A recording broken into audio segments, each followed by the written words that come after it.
পাঁচটা শর্ত সাপেক্ষে আমাদের তওবা কবুল করবে কে? তওবা কবুল হওয়ার কিছু শর্ত আছে, পাঁচটা। কয়টা? চিৎকার মেরে বলতে হবে, তওবা কবুল হওয়ার শর্ত কয়টা?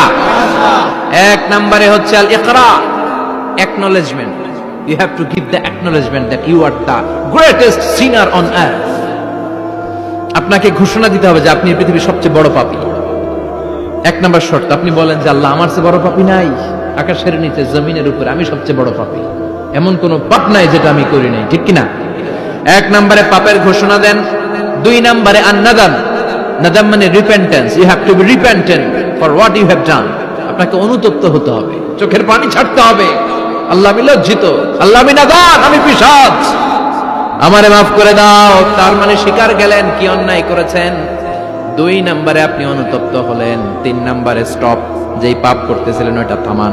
Stop what you have done, যেটা করতেছিলেন আগে থামান। আপনি সুদ খাইছেন, অনুশোচনা আসলো, মাফও চাইতেছেন, আবার সুদও খাইতেছেন, হবে? আপনি ঘুষ খেয়েছেন, তওবা শুরু করলেন, আবার ঘুষও খেয়ে যাচ্ছেন, হবে? থামেন, স্টপ।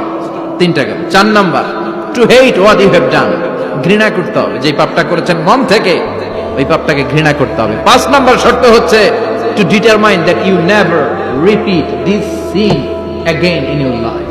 আল্লাহর ওয়াদা দেন, কমিটমেন্ট দেন যে আল্লাহ, আমার জীবনে পারতপক্ষে এই পাপ জীবনেও করব না। চিৎকার করে বলেন ঠিক কিনা?